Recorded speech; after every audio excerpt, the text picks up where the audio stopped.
Good morning. Good morning. How the devil are you doing this here fine day? Good morning, Mark Whiting, who has just joined us. I will press your button, Mark. Let's say good morning in order to Dan Cullen, who was, as usual, here first. 9:41. He had a bit of a lie-in this morning, bizarrely. Steve Williamson is here. Morning, Steve. Good morning to Gary Muirhead, who has provided today's question of the day. Be prepared for that one. Peter McKenna is in the house. Jim Turner is in the house as well. Who else do we have? And I think I mentioned Mark Whiting. Not entirely sure what's going on over on Instagram. My screen's gone very dark. I don't know why. But we'll come back to all of that. So, have you woken? Have you awoken today feeling like you've entered a brave new world? You're now thinking that Sir Keir Starmer might be our Lord and Saviour? Or are you, like me, feeling precisely the same as you did yesterday? Have to say, while a Labour victory has had very, very little impact on me personally, I am delighted to see Liz Truss, Grant Shapps, and in particular, Jacob Rees-Mogg ousted. Surely Rees-Mogg was due back in his crypt ages ago, centuries ago.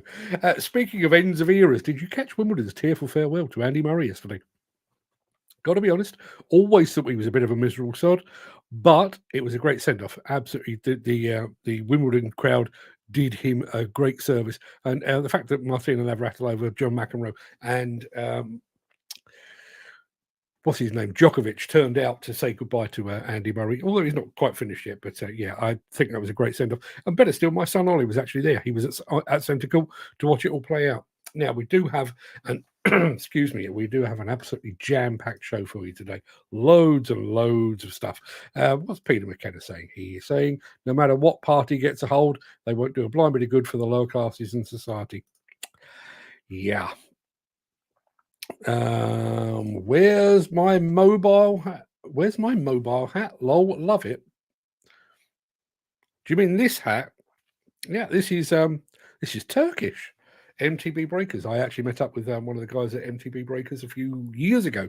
It may have even been at ConExpo or a BAM or something like that, and he very kindly gave me this here titfer. Mystery machines. Yes, mystery machines. We've already had guesses, even though I haven't actually shown it to you yet. Mystery machine, JCB 140, 200, or a telehandler. It is none of those things. Fairly sure I saw another one as well. Can't see it, but we'll get to that in just a short moment.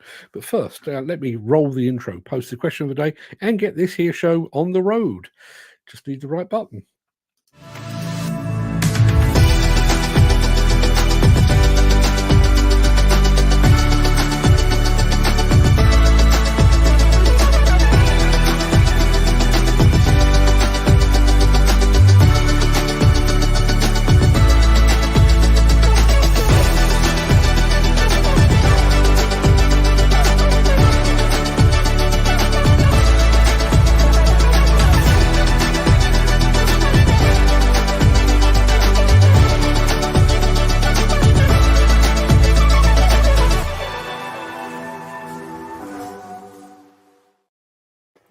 Now, here's the thing. You remember when I said about the Mystery Machine League table that if anybody guessed it before we'd actually played it, they would actually win that month? One of you, you've not got it right. So you haven't won the table for the month, but one of you has got remarkably close. I'll save that. But one of you has got remarkably close. I thought I saw something that I needed to deal with. Yes, no, we'll come back to the question of the day because we do need to crack on. It is Friday, the 5th of July. Welcome to the Breakfast Show. I am your host, Mark Anthony, the Walrus of Demolition. In today's show, we're ripping with one of Lee Pear's biggest dozers. JCB demonstrates its IntelliSense. That's a word, apparently. We're showcasing the Merlot equipment range and how Caterpillar protects its mining dozers from fire. Plus, we are heading back to the Komatsu stand at Hillhead 2024 to have a good look around. So be prepared for that one. But before we get to all of that, we do have the small matter of today's mystery machine. As I say, nobody's got it yet, mainly because you haven't seen it, but somebody has got remarkably close. So here we go.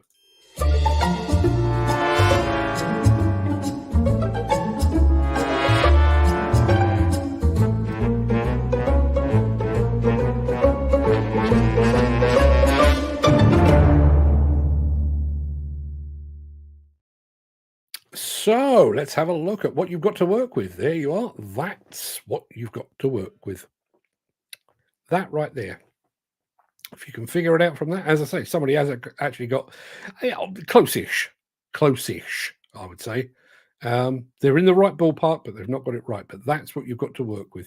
If you've got any idea on what that might be, then please let us know. We'll be featuring that more as we go through the show along our way.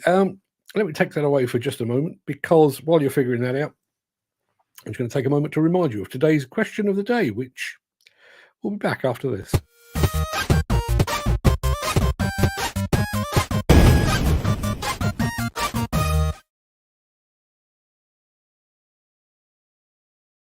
Yeah.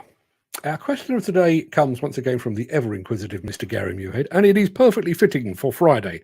His question is this: what is your favourite fish and chip shop?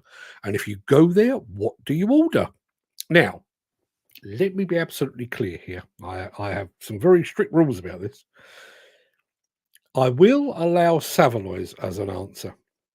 Depending on my mood, I might even allow a battered sausage, although I would never actually indulge in one myself. However, anyone suggesting pies will get a black mark against their name. It's called a fish and chip shop for a reason. It's called a fish and chip shop for a reason. Let us have your answers. Now, personally, my favourite fish and chip shop is actually called the Seine Rigger, which is close to my parents' old home, a couple of miles up the road. But if I go and get my fish and chips there, the chips are cold by the time I get home. So my chippy of choice now is the Pisces. See what they did there? The Pisces here in Stoneleigh, literally a 4-minute walk away from my front door. And my order is always the same: haddock and chips, an obscene amount of vinegar, and a health-threatening amount of salt. No sauces, no condiments, no sides. Haddock and chips, properly seasoned. End of. But what about you guys? What is your meal of choice at your local chippy? That's what I'd like to know. We've had some guesses in on our mystery machine. Let me show you what it is. I think this actually came in before we saw it, but Gary was going for the Bell D40D ADT. It is not one of those. It is also not a Bell 60E ADT. It's none of those. Peter McKenna is going for a Liebherr 736. It is not one of those, although I can see where you're going with that. Steve Williamson says it's a dozer. It actually isn't. And Dan Cullen goes for the Liebherr 446 dozer. It is not. It is not. Let me show you a smidgen more. There you are. That's not sure if that helps at all, but that's what you're working with. Just to recap on our Mystery Machine League table as it stands at the moment: Steve Williamson, Dan Cullen, and our friend Garvin from Mostly Diggers are all at the top. I come in a close second, purely on goal difference, and then everybody else is currently rocking a big fat 0. So if you can get anything from that, please let us know. Love to have somebody else join us on the leaderboard, but also like to see somebody else go into the lead. Maybe even me. I don't think I'm going to win this one. I think once you get on the right track, you'll actually get this one. So keep those guesses coming in. We'll be back in just a moment with the start of the show, 10.5 minutes in.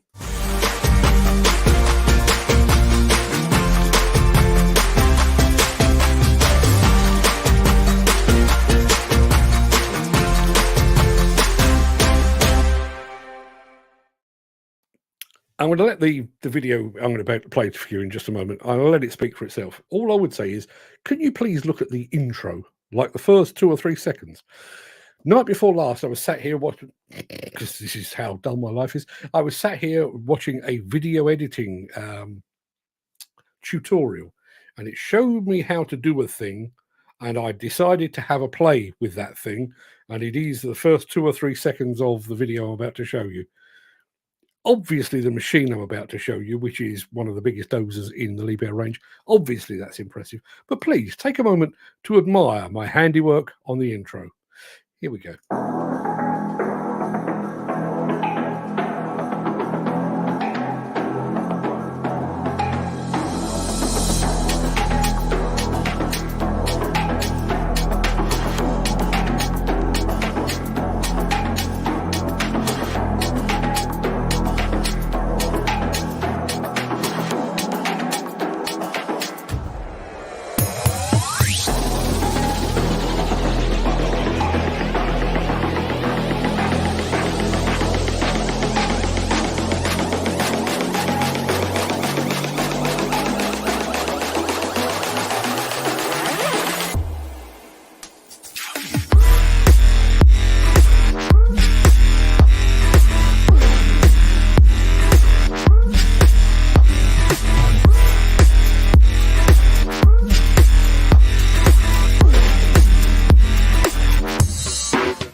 all you people enjoying the music, nobody's mentioned my fine, my fine intro. All right, I know when I'm defeated. I can tell you we do have a winner of our mystery machine. I'll come back to that in just a moment. Bit inexperienced with the driving of that? No, says Steve. I couldn't possibly comment because, I'd be terrible at it. Jim Turner says, being a touch greedy with the pushing and ripping downhill, always a better idea, he says. Maybe he is a little inexperienced. Who the hell knows? Lots and lots of good answers on our question of the day, which is, what is your favourite fish and chip shop and what do you order? We'll come back to that at the end of the show. This is where we left our mystery machine. Steve Williamson going for a dozer. It is not. Dan Cullen going for a Liebherr 446 dozer. It is not. What else have we got?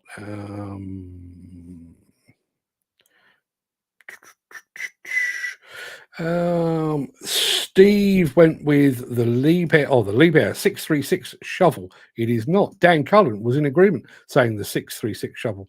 It is not. However, it is this.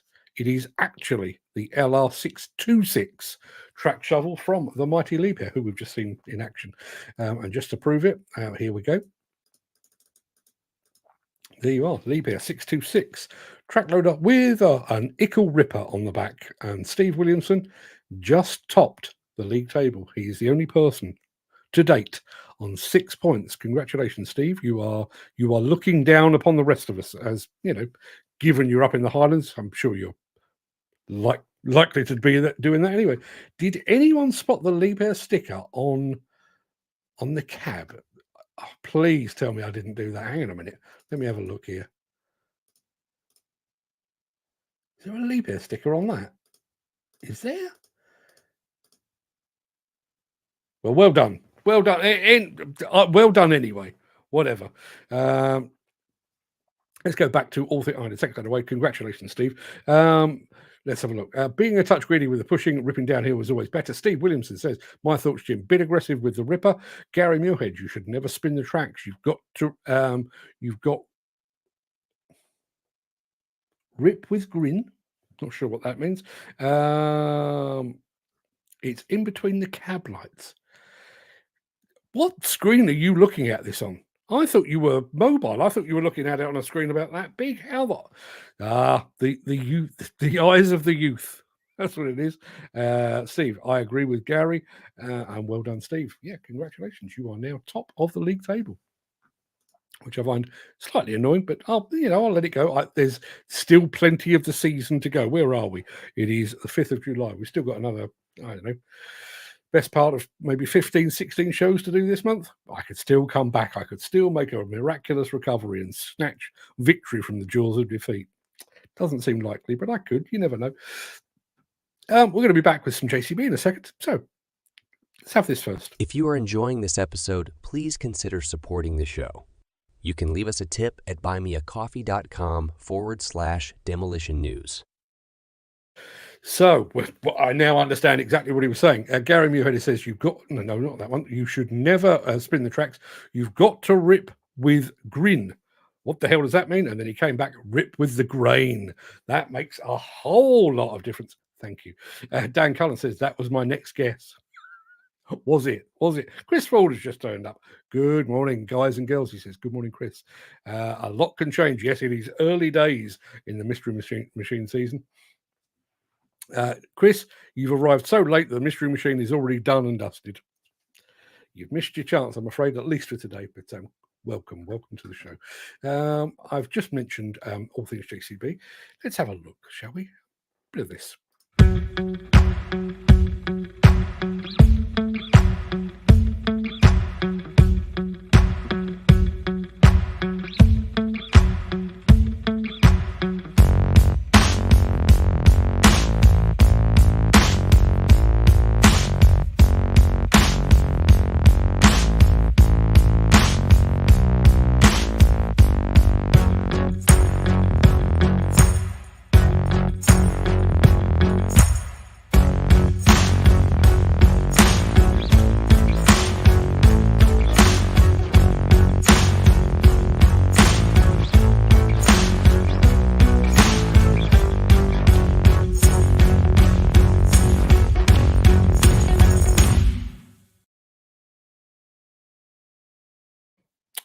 Loving the chat today, fellas. Chris Ford says, ripping. I like the idea of ripping with a grin. Job satisfaction, indeed. Old Jaws of defeat be short-lived, reckons Dan Cullen. Could well be. Dan has been on a bit of a roll recently, and I particularly like this from Gary Muirhead. See when you're with a woman, Dan, do you always come second? Do you, Dan? Maybe don't tell us. Maybe we don't need to know that. Maybe that would be far too much information. What do we reckon on the JCB IntelliSense? It's not new. There are other people offering the same sort of systems out there. Plenty of other people offering the same sort of systems. Should these by now be a factory standard, factory fit option? Not a factory fit option, but should they be standard?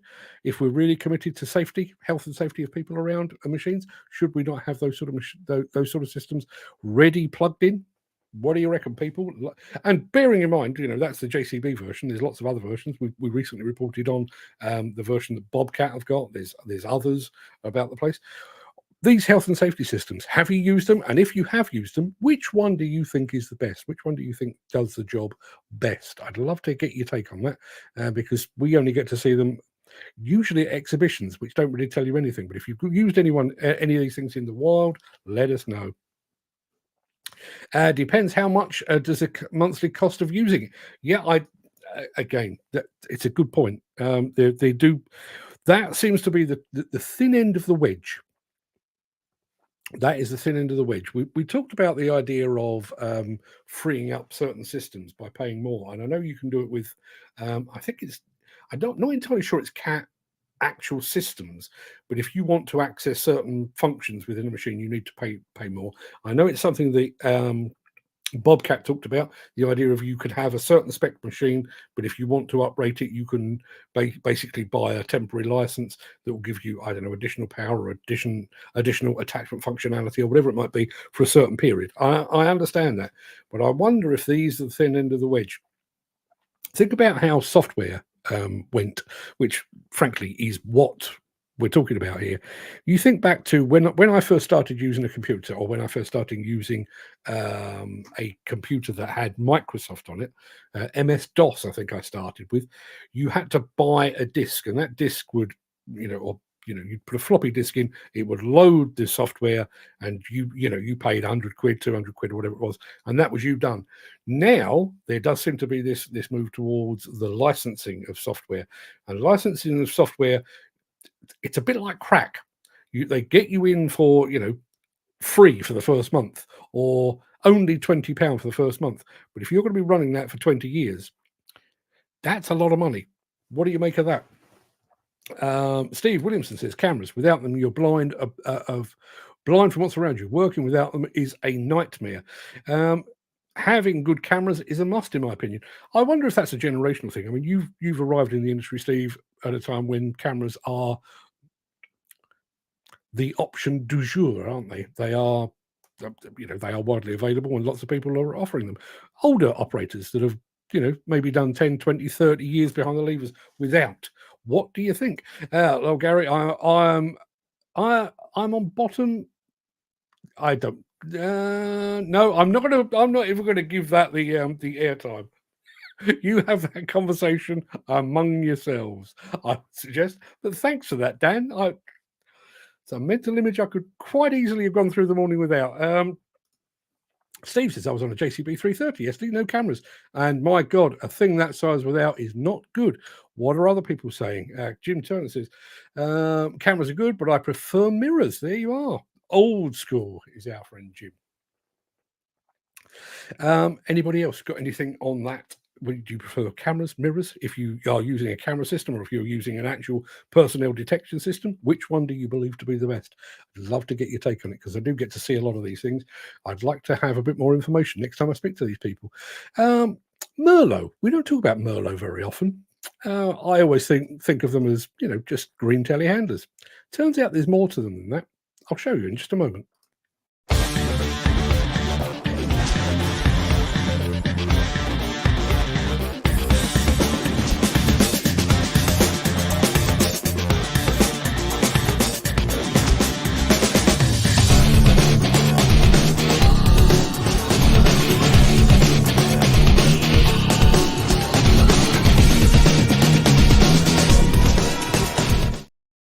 Yes, Peter, I often wonder this myself. He says, when I can find the right button, what the hell is this show coming to? I thought Jesus as a dog's ass was controversial enough.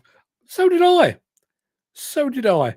And yet, if I leave you to your own devices, people, you'll take us down a dark path. Mirrors on an excavator on the cab side. Yes, use it always. But the one on the blind side is a waste of time when you have a boom going up and down, says Steve. Yep. That's an excavator. Imagine that from a telehandler point of view, where you've actually got literally your field of vision on your right-hand side completely obscured, which is why I like the Bobcat system that kind of sees through the... it doesn't, but you know how it works. It's a camera on the outside, but looks so you can go. You've actually got a screen so you can see what's on the other side. That's why I liked it. Merlot. I was talking about Merlot. They've got a new showcase video out. I have to say, really quite impressed with this. Some of it is a bit agricultural, although, you know, Jim's here. He likes a bit of that. But yeah, just a real reminder of just how big and impressive the Merlot equipment range is. Take a look.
As Dan Collins just said, now that's a video, guys. It certainly is, I have to say. I think that was very, very good. Steve Williamson says, looks like the intro to the new Farming Sim 25 game coming out soon that was premiered last week. You're into the farm simulator. I remember you saying that before.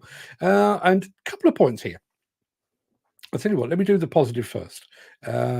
Cracking video by Merlot, says Steve. Peter McKenna says, Merlot are now in a class of their own, whether construction or farming. They are fantastic tools. Wouldn't argue with that. However, Steve Williamson says, I've never seen a Merlot on sites. Farms, yes, but never a site. And then Dan Cullen says much the same thing. Wonder why we're not seeing as many Merlots on site in the UK. It's a good question. They've been here for as long as I can remember. They are certainly present and correct. I wonder if the fact that we've got an incumbent and very popular telehandler manufacturer in JCB, I wonder if that's making life difficult for them. Or you certainly see plenty of Manitous about the place. Is it a dealership thing? Is it an importer thing? Don't know. But as I say, every time I see Merlot at exhibitions, particularly overseas exhibitions, they were at Intermat and Baumer and all those kind of things. You look at them and you think, well, why aren't they? I honestly can't remember the last time I saw one turn a wheel in anger. And yet they're very, very good indeed. Anybody's got any thoughts on that? Let us know. I showed you a big dozer earlier on. A big dozer, what you're looking at, £500,000, £750,000, £1 million plus. So you want it protected, don't you? And I'll show you exactly how they do that immediately after this. Since the finance bill came into effect in April, the construction industry has seen a surge of fuel thefts. The rising cost of living has placed an additional risk of theft by employees and contractors, as well as opportunistic thieves. By using diesel dye and placing warnings of its use, you are sending a clear message that this is your fuel.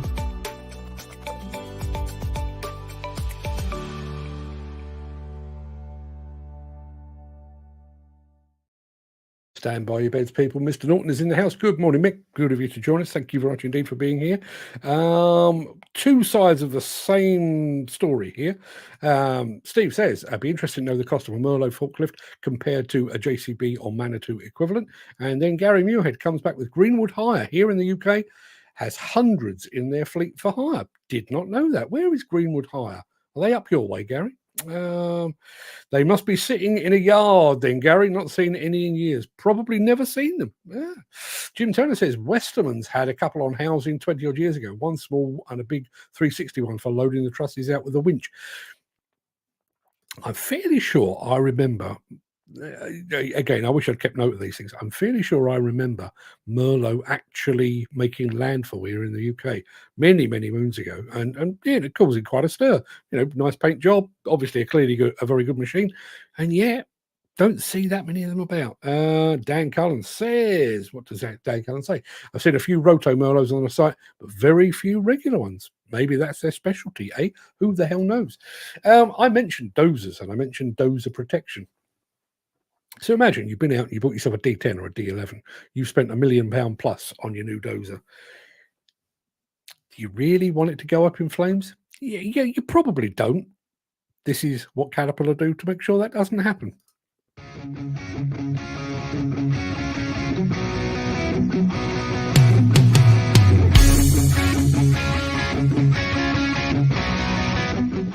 Hi, I'm Dave Gleisner with the Caterpillar Large Dozer team. First, I'd like to thank you for your interest in Caterpillar products. Today, I'm going to give you a quick overview of the fire suppression offerings out of the factory. Caterpillar provides two offerings, Fire Suppression Ready and Full Factory Install. Fire Suppression Ready provides brackets mounted to the rear of the fender, as well as weldments across the machine to assist with a field install. On the D10 and D11, the Fire Suppression Full Install provides the Ansel 210 Liquid Vehicle System, known as LVS, with Caterpillar design and integrated routing of hosing, cabling, and nozzle placement. These components are installed on the dozer as it progresses down the assembly line. The system is then commissioned on site by an Ansel distributor. Let's talk about the benefits of the two options. The Fire Suppression Ready option, depending on machine, is 1 or 2 brackets designed to hold a 10-gallon Ansel LVS tank. The brackets have gone through thorough on-machine testing and analysis to ensure an ideal mounting location.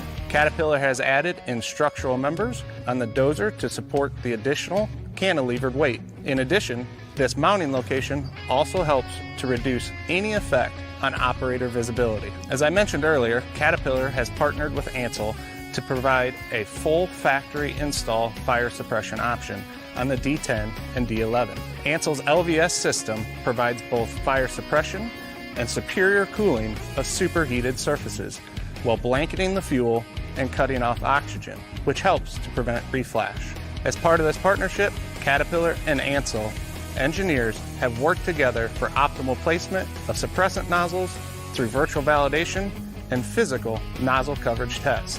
On dozers, this system provides 2 10-gallon tanks mounted in Caterpillar validated locations, Caterpillar engineered lines routing with 16 nozzle locations, 4 under the cab and 12 in the engine compartment, manual actuation points in the cab and ground level service center, and a control panel in the cab with an easily accessible electronic control module on the right-hand side of the operator. Once this machine reaches its final destination, an Ansel distributor will do a final check, add the suppressing agent to the tanks, and commission the system.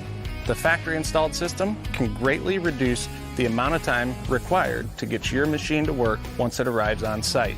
We estimate that you can save 2 to 3 days by ordering the full factory install, and that eliminates disassembly and unneeded welding on a new machine. Ordering the factory offering gets your machine to work faster, eliminates unneeded teardown, and provides a Caterpillar engineered and validated system, all which leads to a total lower cost of ownership. For more information on the CAT fire suppression offerings, please reach out to your dealer or visit cat.com. Have a safe and productive day.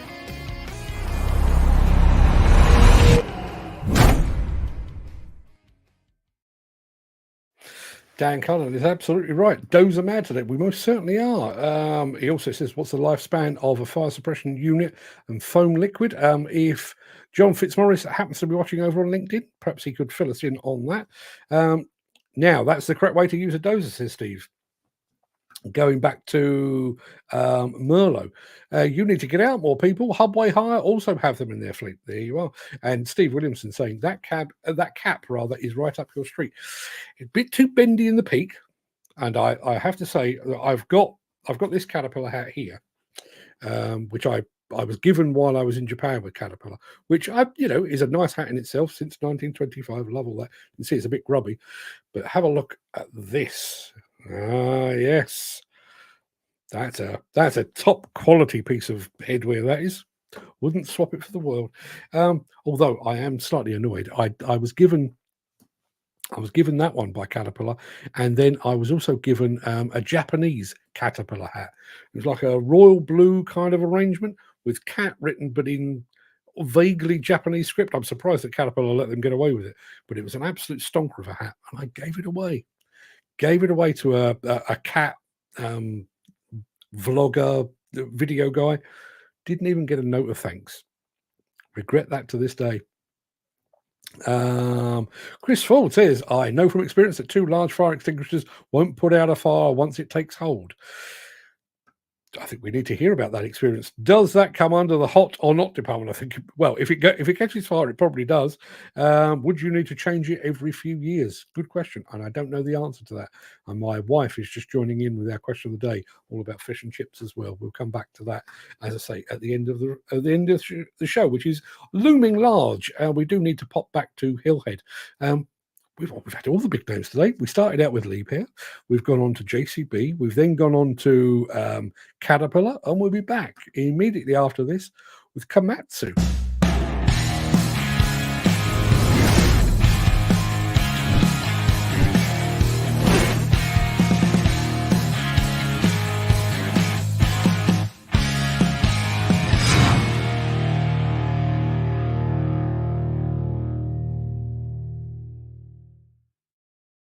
I won't bore you with an intro. I'll let this guy do it. We're here at Hillhead 2024, and this is one of the stands of the show, Komatsu.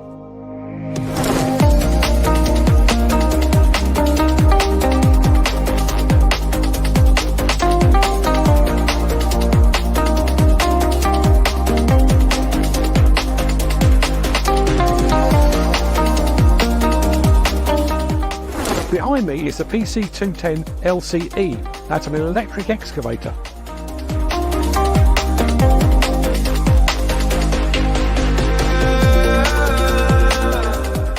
If you're really into at 2024, this will be a familiar machine combination. The PC950, and it's paired with the HD605 rigid hauler.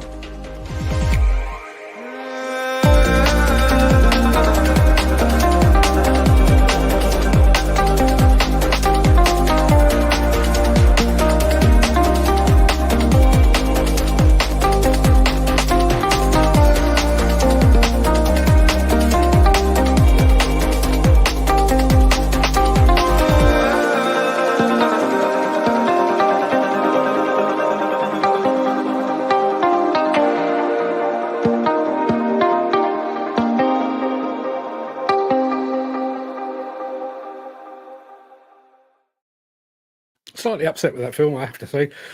Right outside the hospitality unit, or the showroom part of the stand, was a couple of Eurofab buckets, which I wish I'd filmed. I didn't.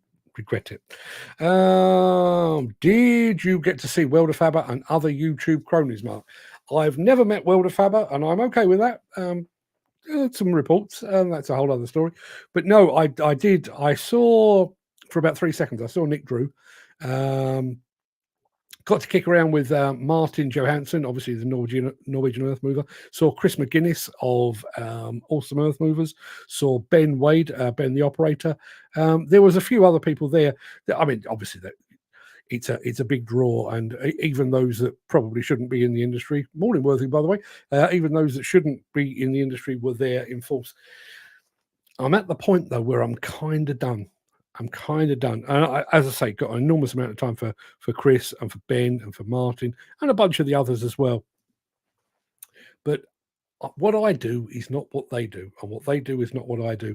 And yes, we are kind of serving the same industry, but in a very different way. So not really that I'm not that bothered anymore. And unfortunately, and I don't think that I've become an arsehole. I mean, I was already an arsehole, but don't think I've become an even worse one. We're of a size now, with the size of our following on Instagram and on YouTube. I do get the impression that there are those looking for a handout. I get quite a few messages offering collaborations from, people with 100 followers on Instagram. We should collaborate. We should do something together. Well, I know why you're trying to do that, because you want to be put in front of my audience, and it's taken me 4 or 5 years to get to the size that we are. Not really my thing. And when you look at Steve Williamson, he's built his social media following without my assistance, without Fred's assistance, without anybody else's assistance. I don't think you should take a shortcut. That's just my personal feeling. As I say, it may just be me being an arsehole.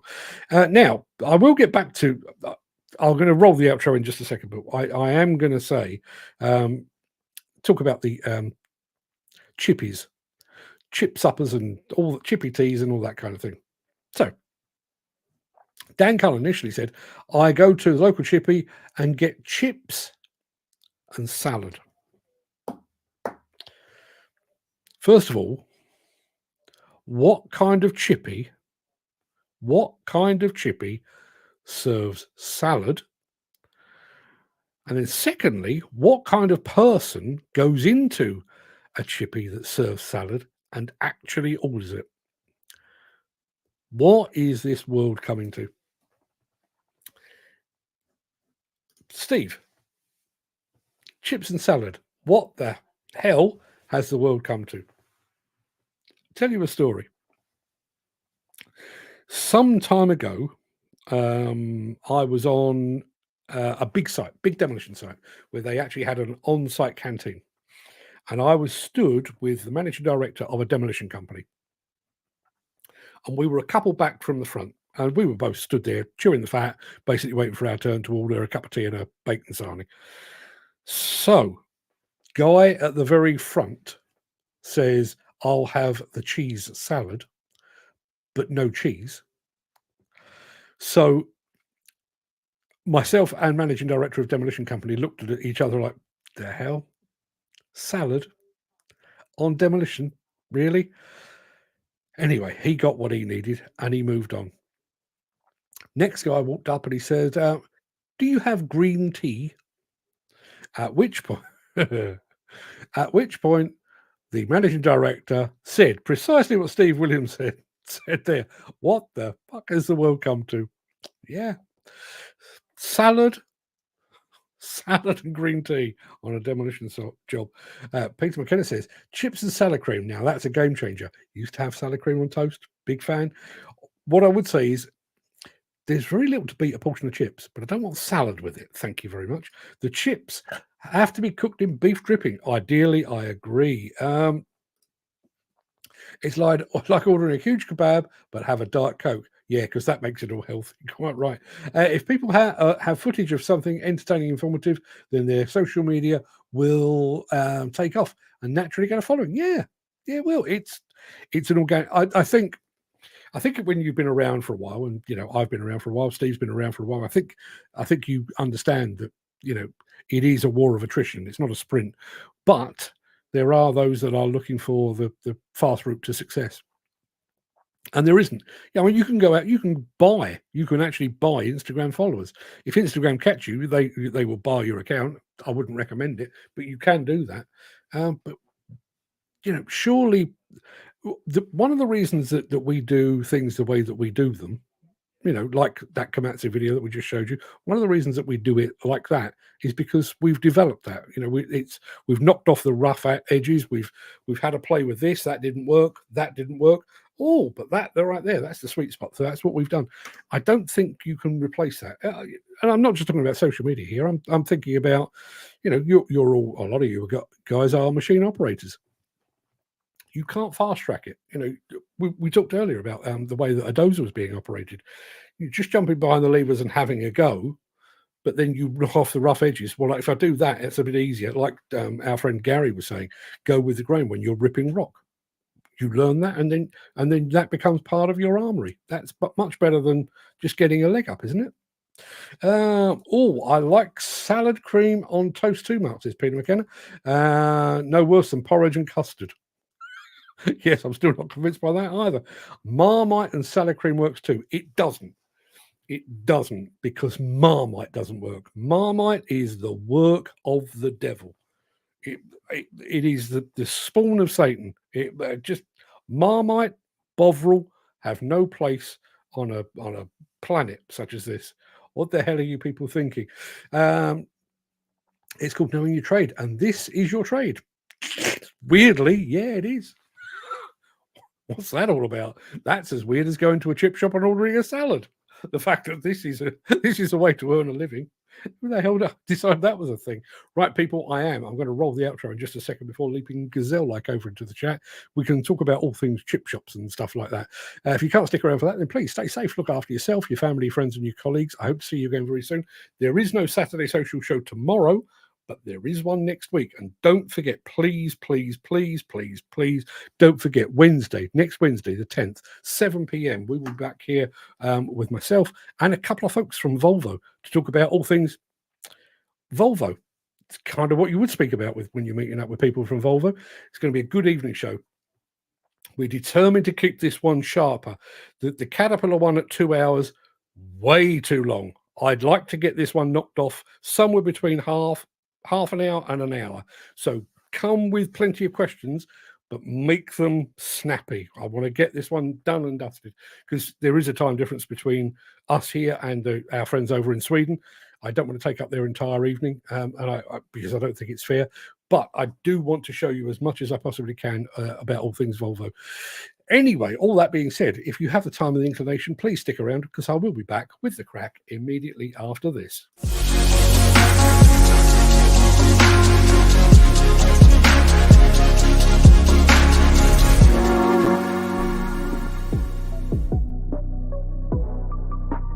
That sounds about right. Take it down a touch. Right. Friday. And we've got a new government. Will it matter? Will it? I don't know. Listen, there are certain people I'm glad to see the back of. I mean, he was stepping down anyway, so seeing the back of Michael Gove, a man whose face you'd never tire of punching, glad to see the back of him. Jacob Rees-Mogg, obviously a cartoon villain, but that picture of him laying down in the House of Commons, at that point I thought, you smug twat, it's about time you got a kick up the arse. And he's just got one. It took a while, it took a couple of years, but we finally got rid of Count Dracula. Didn't have to drive a stake through his heart, although that may have been an option. Also seeing the back of Grant Shapps. Another one with one of those faces that you just kind of want it, don't you? So yes, let's see what we make of our Labour government. Can't say I'm a huge fan of Angela Rayner. Really not a fan of Angela Rayner. I wouldn't say I'm a fan of Keir Starmer either, but I'm willing to give him a shot. All I would say is Keir Starmer, who obviously watches this show, almost as often as everybody else here. What I would say about Keir Starmer, we'll be watching.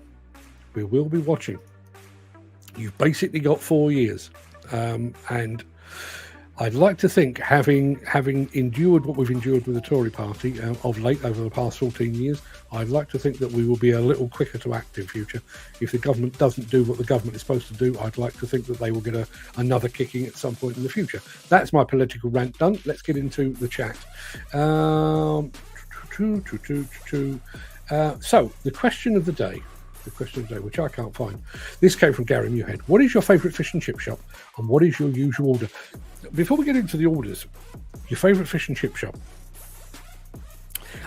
As I say, I have a couple of favourites, but relating that to pie and mash shops, pie and mash and eel shops, they all do the same thing, but they all do them a little bit differently. And when you find the right one, it's hard to give it up. It is hard to give it up. So with that in mind, we'll get on to some of the answers. Here we are. Quick off the mark was our friend Peter McKenna, who says, the Blue Sky Chinese takeaway in Preston, Singapore fried rice, extra spicy. Now, Singapore fried rice, I'm all about that. Extra spicy, I'm down with that as well.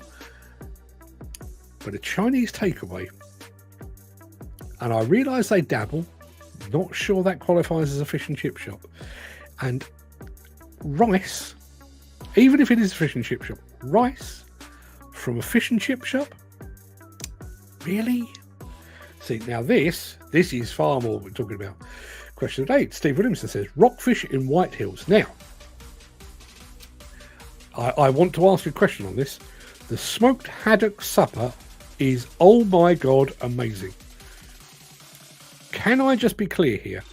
Down here, down in, the civilized end of the world, sorry, Steve, down here in the south, we have regular haddock, unsmoked. It's white, looks like cod, largely tastes like cod, but tends to be a little bit bigger. We have cod and chips in batter, right? Are we talking here about a battered piece of smoked haddock, i.e., the yellowy haddock? This is not a thing where I am. I'd like to know, because I love smoked haddock and I love fish and chips. Steve, I need to know. One in Beddoe, I'm guessing that's how you pronounce that, as I can park car, fish cake and chips. Fish cakes. Oh, yes. Anybody into cod roe? Anybody into cod roe? And I realise that some will say yay and others will say, oh, not on your Nelly. Anybody into cod roe? Lovely bit of cod roe. Now, Jim Turner says, the Barracuda Fish Bar in Mansfield. Chips. Hang on a minute. How many people are you feeding here, Jim? So, chips, steak and kidney pie, which it should be forbidden anyway, because it's not fish, but here we go. Chips, steak and kidney pie, small curry sauce, either a battered sausage or a battered beef burger, and rakes of vinegar. Do we measure vinegar and rakes? I hope we do. I hope we do. There's a guy works down our chip shop, swears he's Elvis. That's not true. There's a guy works down my chip shop. They've got one of those, those big plastic salt shakers. And when I go in there, he knows now. Salt and vinegar, yes, please. And there's the salt. Yes, that's how you do it. But yeah, chips, steak and kidney pie, small curry sauce, battered sausage or battered beef burger. I've had one battered sausage in my life. Did not like it. And yet, I love a sausage. Insert your own jokes. But never had a battered beef burger. Never had one of those. Gary Muirhead, McMonagle's. See, now we're talking about a proper name. Fish restaurant. It's an old boat ship converted into a fantastic fish and chip restaurant. It's always got to be haddock and chips. See, and that it's for reasons like that Gary Muirhead is forever welcome on this show. That's what you have. You have haddock and you have chips. That's it. That's That's what a chip supper. That's a chippy tea right there. Carrying your head. When I finally make it to Scotland, you and me, McGonagall's rather.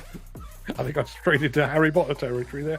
McMonagall's. We're doing that. Absolutely. Lots to talk about dozer operation, which I can't comment on because I can't do it. A lot of talk about cameras and mirrors. Where do you stand on the cameras and mirrors arguments? That's what I'd like to know. I'm fairly sure somebody else answered about fish and chips and what have you. Just enjoying the music. Bear with me. Here we go. Here's my other half. Cod and chips, loads of salt and vinegar, but at school we got a 5p bag of scraps from the chippy, and they were amazing. Now, here in the wealthy South, we do refer to those, the bits of fish batter that fall off, and they collect them. Well, they used to sell them here. I'm sure they do that everywhere, but they used to sell them here. We called them scraps. What do you call them where you come from? Because I know it changes around the country. That fried batter in a cone. What do you call it where you come from? It's a bit like we down here we have crumpets. I know in certain parts of the country we have pikelets around the Midlands, I think, and also rolls. A bread roll. Down here we have bread rolls because we're posh. But other places, what do they have? Baps and balms and Lord alone knows what else. But what do you call those bags of bits of fish batter where you come from? Love to know. See, this is... It's for reasons like this that when I go to bed at night, I lock the door. Because there are people out there apparently going to a local chip shop and buying chips and salad. Dan, give your head a wobble. And I know you're not a meat man. I'm guessing you probably don't eat fish either. But I'm completely with Steve here. Chips and salad. What the fuck has the world come to? That's not a thing, surely. See, there you are. A bread roll is a cob round our way. A cob. My mate Marco has just joined us from Italmic over on Instagram. Morning, Marco. Good of you to join us. They are scraps. They are scraps where Peter McKenna is. Chris Ford says scratchings. Not many do them near me, unfortunately. See? Scraps and scratchings. Jim Turner. Batter bits? Batter bits. I mean, that's what they are. It's a cob, says Chris Ford. Not where I come from, it isn't. My chickens used to have a regular supply of fish scraps and then produce fantastic eggs in Lancashire bread rolls as barm cakes. Barm cakes, yes, indeed, barm cakes. Not here, but a cob is a crusty roll. It is, but isn't there a cob loaf as well? Isn't there a cob loaf? Is this a particular shape? I don't know. We have a big issue between Glasgow and Edinburgh. We in Glasgow have salt and vinegar, and Edinburgh has salt and sauce. What sauce are we talking here? What? Are we talking ketchup here? Or is there something else going on up in Scotland? Don't know. Dan Cullen says, can't stand fish, too gooey for me. That's the appeal, Dan. I'm gonna assume you're not a big sushi guy then. I think I've got a problem, says Crystal. The local chip shop owner knows my name. Normal order. On the plus side, Tom is the top of his job, but he doesn't do battered chips. There you are. Mick Norton, question of the day. Baps, rolls, cobs are tea cakes. Tea cakes in Wakefield. Now, a tea cake where I come from, it is kind of roll shape, I guess. Fruit in it. Fruit. Yeah, like raisins and sultanas. That's what a tea cake looks like. Peter McKenna, how the hell is fish gooey? Indeed. Salt and brown sauce on everything. Interesting point. Long before Fred came on board as part of the whole diggers and dozers setup that we have here, I used to work with a guy called Matt Malloy. Still speak to Matt, lovely fella, love him to death, and he's still out there doing his thing with video and all that kind of stuff. And he's a fantastic videographer. But we went out on a site once, and then we popped off to the pub for lunch, and he ordered the fish and chips, and he had brown sauce on fish and chips. Turns out he actually has brown sauce on everything, whatever it is. Full English, brown sauce. Bacon roll, brown sauce. Roast dinner, brown sauce. Curry, brown sauce. Just an absolute philistine. What the hell's that all about? Peter McKenna says, go to Birmingham. They do the best coated chips in the world. Coated. Well, I'm assuming we're talking here about battered chips, but coated. They're called coated, are they? Chris Ford. Tea cakes have raisins in, a bit like a hot cross bun without the spruce and crisp. Okay. If you come to Preston, you would understand why I choose Chinese over chip shops. Okay. I think that's a fair comment. We should have done what the Dutch did and overthrow their government when it started getting out of hand. Yes, we should. Yes, we should. Funnily enough, I wonder if this Labour government will help us get a conclusion to Didcot. I have already made the notes, and I realise it's a bit of a cliche, but my column on Monday, I'm actually planning to sit here this afternoon and write an open letter to Keir Starmer. Not going to send it to him, I'm just going to publish it in the hope that maybe it may by osmosis, it might make its way to 10 Downing Street. But yeah, I'm basically going to make a lot of recommendations, demolition and construction related. That would be one of them. What we got here? Chris Ford says, been for my annual MOT at the doctor's this morning. I put on a couple of kilos, but apart from that, everything seems fine. Now let's talk about chip shops. My wife has been going to Weight Watchers and Slimming World and all of those sort of things for as long as I can remember. And for a while, she used to go with my mum. And they'd go, get weighed, they'd put on weight, they'd stayed the same or they'd lost weight. Regardless of the outcome, pop into the chippy on the way home. Quite right. Let's have a look. Peter McKenna says, Fitter was organised for 8 a.m. I'm still sat here. It was exactly 12 months ago that I was sat waiting on Thomas Plant Hire Fitters to attend another of their dozers when I was at Teesside. Strange how. What is that that French expression? I can never remember. I know it's the more things change, the more things stay the same. I can't remember how you say it in French, but yeah. Peter McKenna says, see WhatsApp. I will do that. You all need to bear with me. I'm just going to have a quick look, see if I can do anything with this. What are orange chips and where can you get them? Peter McKenna, what are orange chips? I'd like to know. Dan, sushi? Oh my God, no! He says, yeah, you've no idea. Okay, so it wasn't Spice and Chris on the hot cross buns. Spice and Cross. Gary Muirhead. Now, before I say what I'm about to say, bear in mind, I'm carrying a bit of timber. Not too much. I'm on the way down. What is it the bodybuilders do? They bulk. I've done the bulking. I'm now shredding. Can't you tell how shredded I look?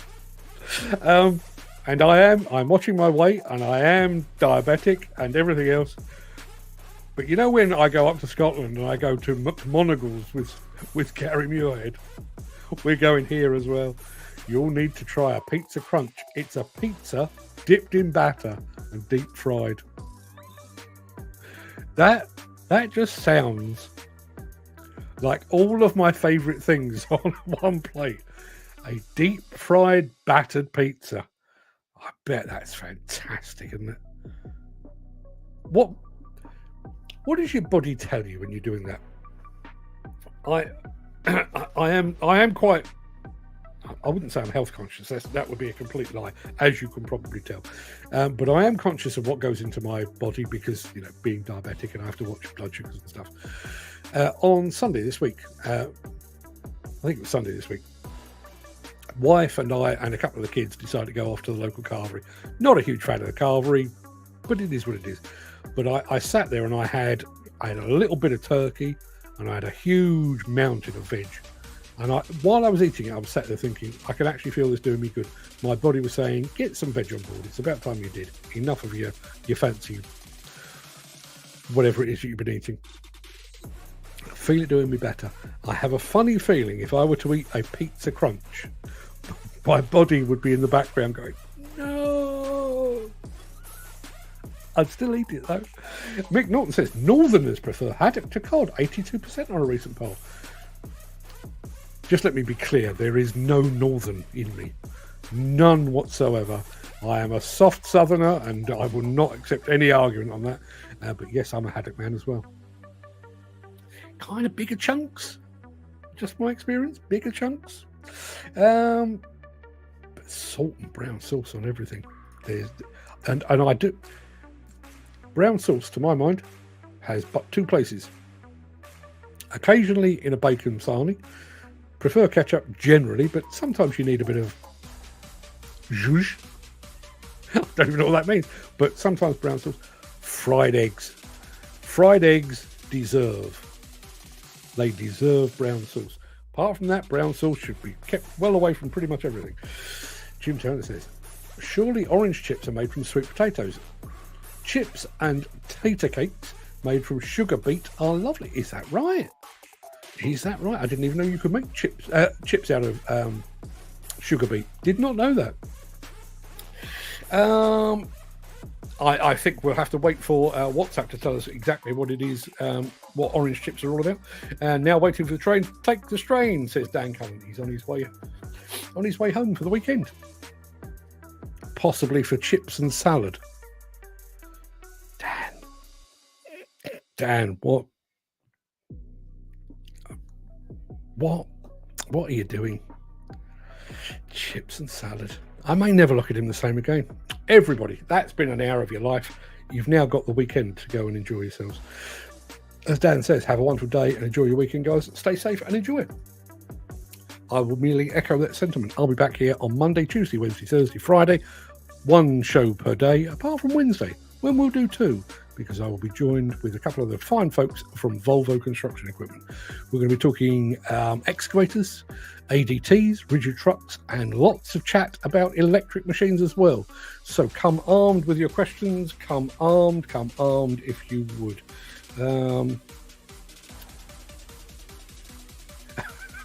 Dan Cullen has just seen the comment from Gary, which was this: pizza crunch, pizza dipped in batter and deep fried. Come on, Dan. Even if it's a margarita, you wouldn't eat that? Even if it was a margarita pizza? No, we could let you have salad on the side. Would you not eat that? No, I bloody would. Everybody, go and have a fantastic day. Thank you for your company. Thanks for the support over the week. Have a good week, or have a good weekend, rather. And let's start next week as we mean to go on alive. Till then, everybody, have a good one. All the best.